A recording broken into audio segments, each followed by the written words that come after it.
So now let's take an example. If there's anyone who is willing to walk us through an example of a judgment that you have of someone where you know specifically what the action is. Okay, so this is from my own household. I'm in the kitchen, washing dishes or something. My husband's doing some grungy task somewhere down in the basement. Mm-hmm. And he comes and grabs the whole roll of paper towels from the kitchen to take down to do his grungy task. And his hands are dirty, so he's already, gotten the paper towel roll all dirty.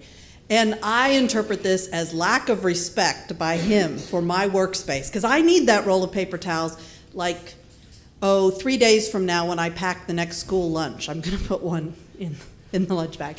And I also know from past experience that he never brings the paper towel roll back, so it's not there when I need it. So this is a lack, I interpret this as lack of respect for me and the work I do in the household. Mm-hmm. He interprets I guess I shouldn't even get into how we have clashing interpretations of each other's actions in that minute. Mm-hmm. And then we can talk about it for months later. Mm-hmm. Or years. So I love what you said, clashing interpretations and clashing strategies are what makes conflict. It's never the needs that create the conflict. So when we look internally at you, you've already named what your need is. It's really important for you to have a sense of respect for your workspace. So that, in that sense, if we look at it this way, our judgments of other people provide us an opportunity for deeper self-connection.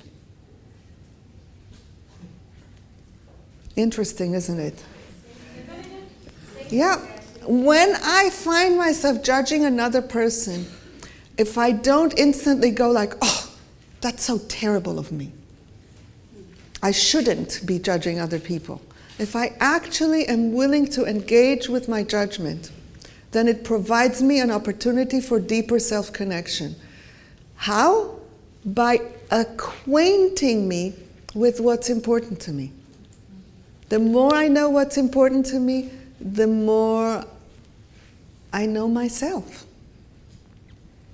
So this is useful information to know. Now, there's probably a should associated with it, which is... Or 3 or 4. Which is, therefore, the other person should give it to me. It's doubly tragic because, in actuality, when I tell somebody, you should give me something, they're going to have less motivation to give it to me than if I come with the raw need itself.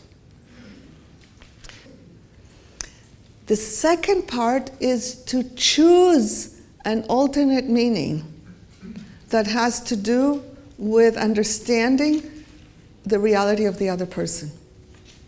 Because if I can understand their action through their reality, it's going to release at least some of the tension and bring in more compassion.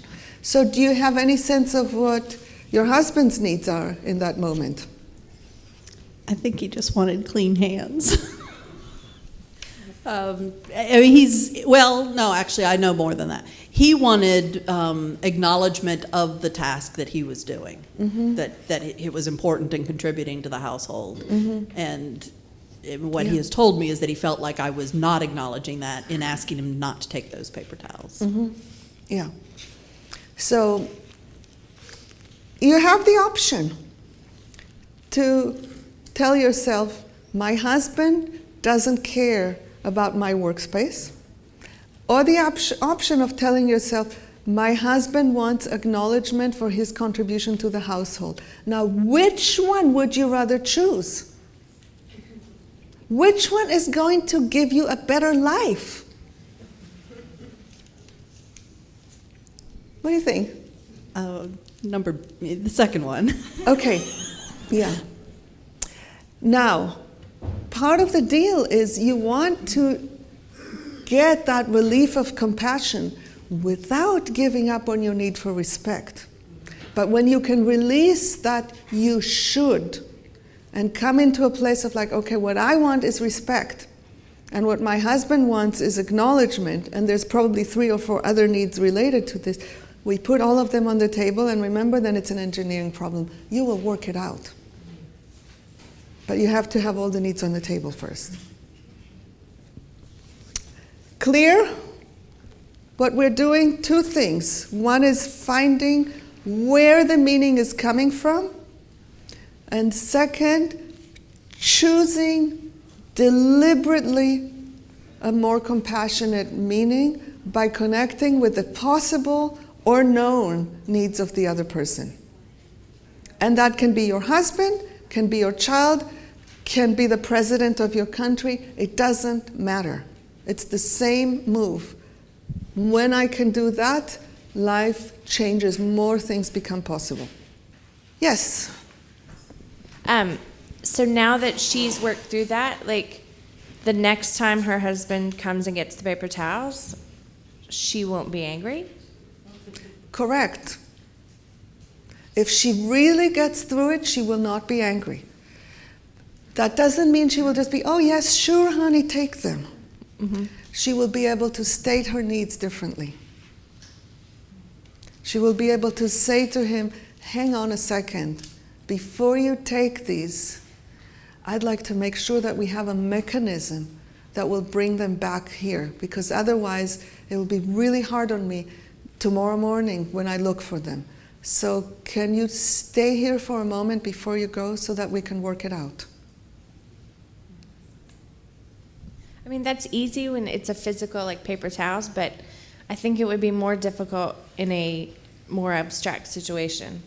Give me an abstract situation example.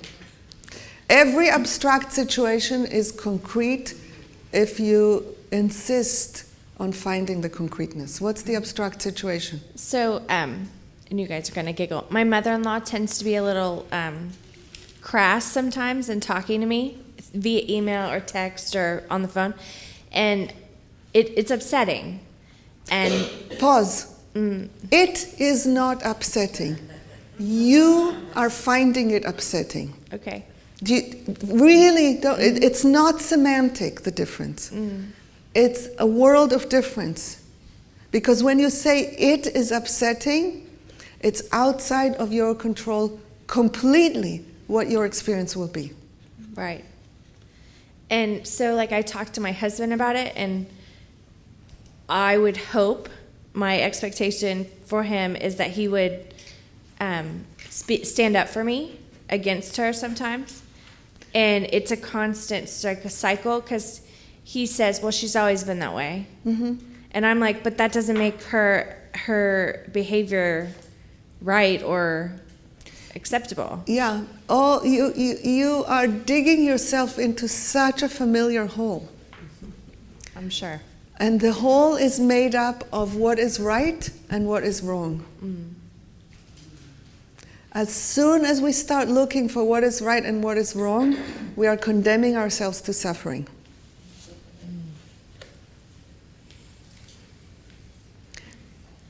So, whether or not it affects somebody else in this or that way, it is hard on you. You see how different it would be. Imagine being your husband, okay? And I am you, okay? And I'm telling you 2 different things. Tell me which one is easier to hear. Number 1, your mother's behavior is unacceptable. You should do something about it. Second is, it's hard for me to be around your mother when she speaks in certain ways, and I would really like your support in those moments. Number 2. Number 2 has no right and wrong. Number 2 takes ownership of my needs.